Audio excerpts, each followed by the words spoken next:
ప్రాణం కాపాడని తాయెత్తులటాగో. ఎమ్మెల్యే లాస్యాను వెంటాడిన ప్రాణభయం. లాస్యా నందిత ఒంటిపై 12 తాయెత్తులున్నాయట.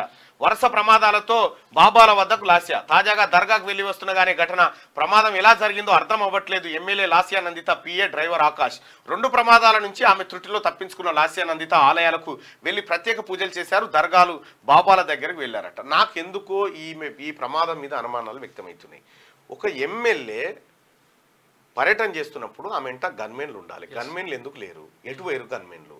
రెండోది, కరెక్ట్గా ప్రమాదం జరిగే 10 నిమిషాల కంటే ముందే ఈమె కారులో ఉన్నటువంటి అక్క కూతుర్నిది వాళ్ళ కారులోకి ఎక్కించి వీళ్ళు బయలుదేరడం, ఇది పలు అనుమానాలకు తావిస్తూ ఉంది. సో లాస్యా నందిత నిజంగా రోడ్డు ప్రమాదానికే గురైందా లేకపోతే ఇంకేమైనా జరిగిందా? ఒకవేళ ఆమె కారు ముంగటి వాహనాన్ని ఢీకొంటే ఆ ముంగటి వాహనం ఏది? ఆ ముంగటి వాహనం నుంచి ప్రమాదం ఎదురైతే ఆ ముంగటి వాహనం ఏది, ఎవరిది, ఎందుకైంది? లాస్యా నందిత యాక్సిడెంట్ పైన పలు అనుమానాలు వ్యక్తమవుతా ఉన్నాయి. దీనిపైన ఎంక్వైరీ జరగాలి. ఇది సంగారెడ్డి పోలీసులు కూడా ఇదే అనుమానాలు వ్యక్తం చేస్తూ ఉన్నారు. అసలు గన్మెన్లు ఎటుపోయారు సింపుల్గా?